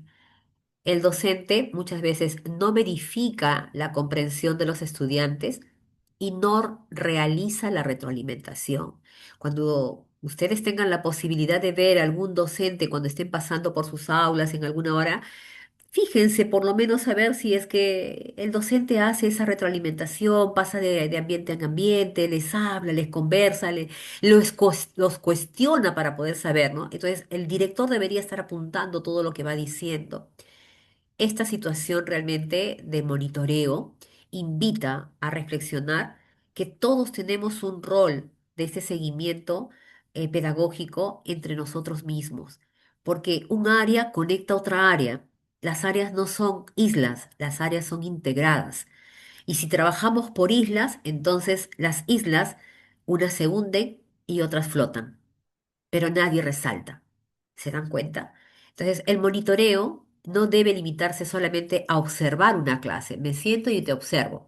No, sino que debe generar espacios de reflexión pedagógica que permitan mejorar la práctica con el docente, no con el estudiante, sino yo, directora, voy a hablar con Rosa y a Rosa le voy a decir todo lo que he visto, pero para eso voy a tener mi cuaderno de campo y voy a anotar todo lo que ella dice, palabra por palabra, qué le dijo, no le dijo, si le dijo Samba Canuta, le dijo, estás bien, estás mal, bien, bien, bien, bien, cuántas repeticiones dijo, bien, bien, bien. Todo eso le tengo que anotar. Y después decirle, mira, vamos a conversar, cómo te fue tu... Esa retroalimentación es rica.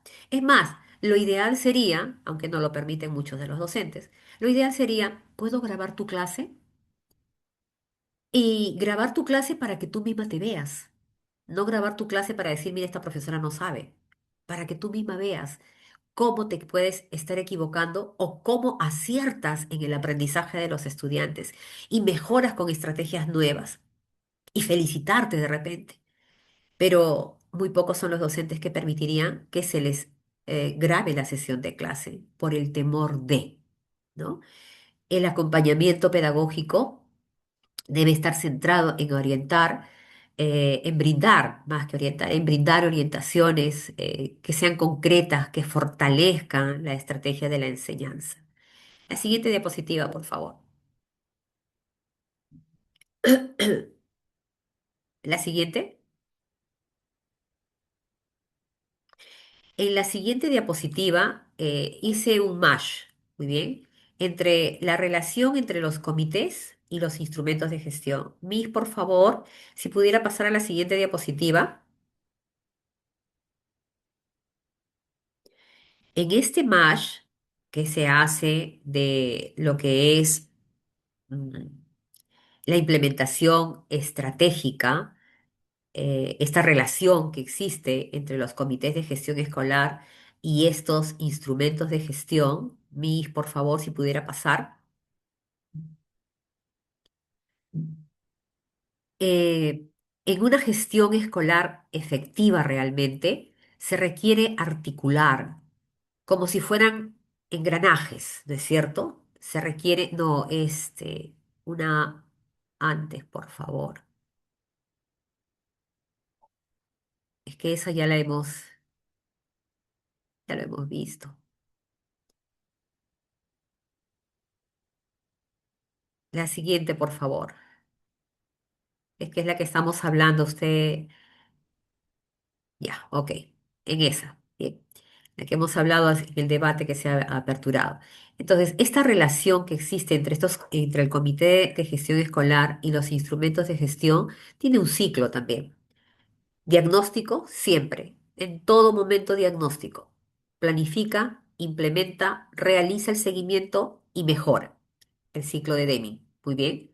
Diagnostica, planifica, implementa, realiza el seguimiento, acciones de mejora. Y de nuevo, diagnostica, planifica, implementa, hace el seguimiento y acciones de mejora. Esto en relación a los compromisos de gestión e instrumentos de gestión de cada institución educativa. Entonces, una gestión escolar efectiva tiene que estar articulada, como les decía, los instrumentos con las funciones de los comités de gestión escolar.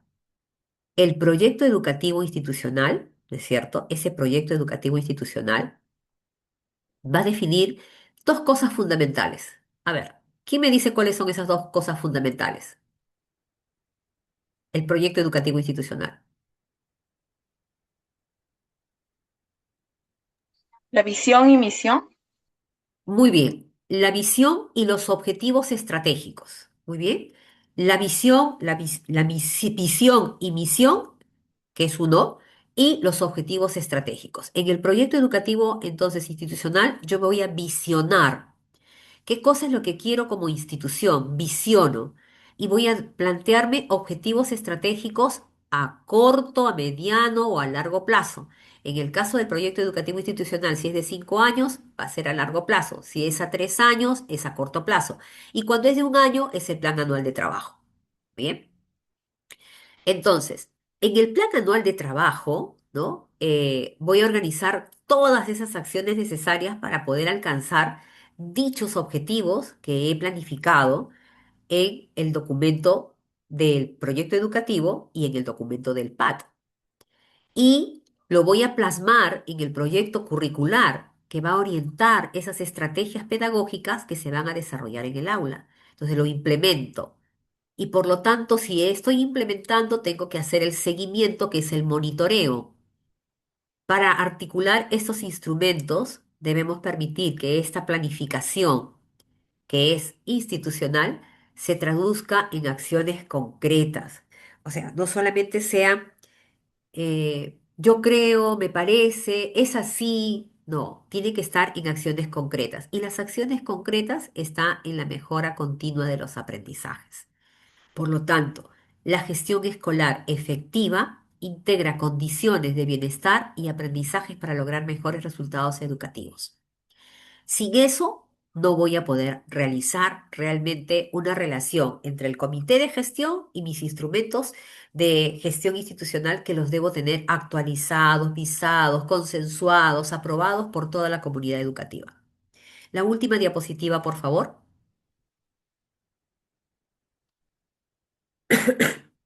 Miss, la última diapositiva. En la última diapositiva les pongo que hay una gestión educativa estratégica para la mejora de los aprendizajes. Y yo recalco mucho, vuelvo casi siempre a lo mismo, porque tienen que salir ustedes bien convencidos. Por favor, Vi, si pudiera pasar la diapositiva. eh, Tienen que quedar convencidos que si nosotros no empezamos realizando un buen diagnóstico, nosotros no vamos a poder avanzar en nada en nuestra institución educativa. Serán actividades, serán acciones muy bien hechas, muy bien elaboradas, qué bonito, que mira que en aquel entonces se hacía esto, pero no hay un diagnóstico estratégico que elimine brechas realmente del contexto educativo. Tengo que definir bien mis objetivos, como resumen ya de toda la exposición, con metas claras, ¿no?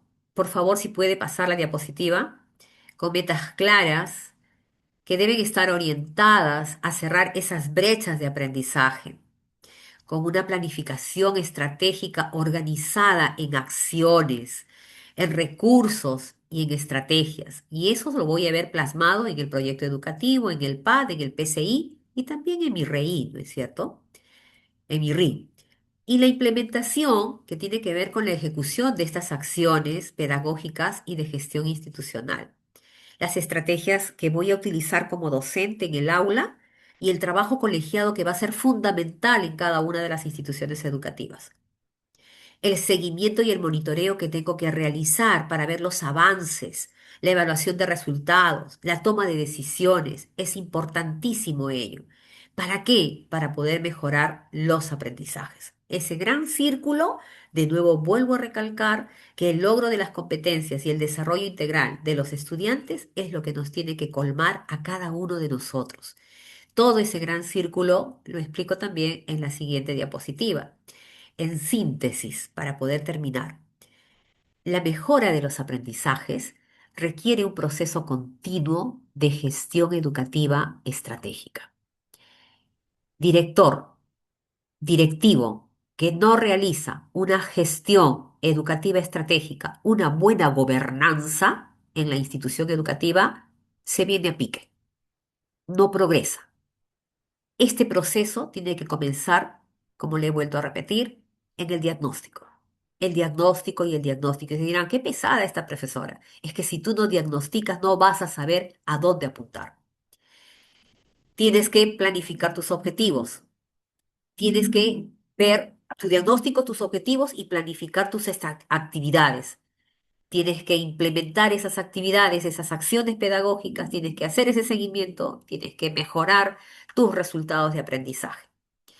Las instituciones que realmente logran transformar los aprendizajes son aquellas que desarrollan este proceso de manera sistemática y de manera articulada. Aquella que se salta una, no lo logra. Aquella que busca otras cosas, no logra. Muy bien, muchísimas gracias el día de hoy por su presencia, siendo las 7:48. Miss,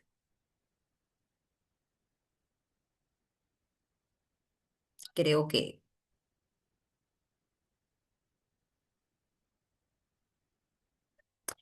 gracias, Rudy. Eh, Villanina de Durret.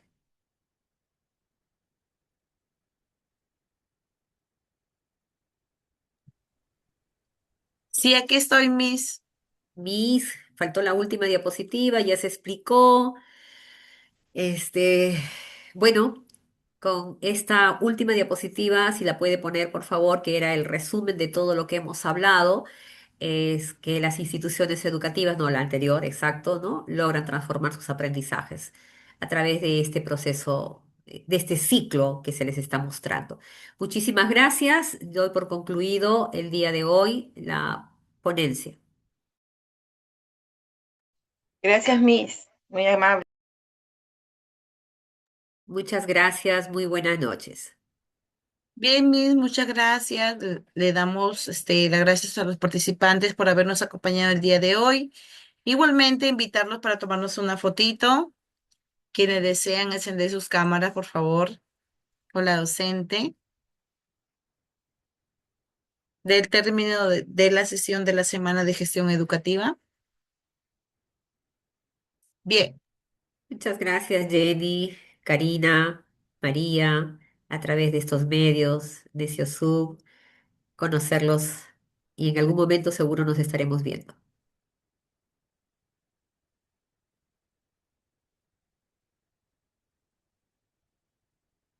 Bien, Miss, a la cuenta de tres, ¿quién más desea participar, por favor? A ver, Mari, Rosa, Diana, David, Lilian, Vilma, Mari.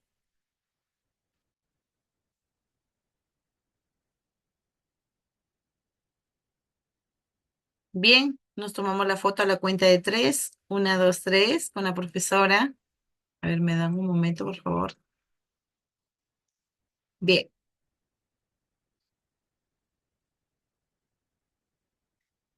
igualmente agradecerle a todos los participantes por habernos acompañado en la semana de gestión educativa de docentes. Igualmente, profesora, muchas gracias por habernos acompañado de parte de DURET. Estaré enviando el comunicado a todos los participantes en unos minutos. Que tengan muy buenas noches, un bonito fin de semana Gracias. a todos. Buenas noches. Buenas noches, Miss, cuídese.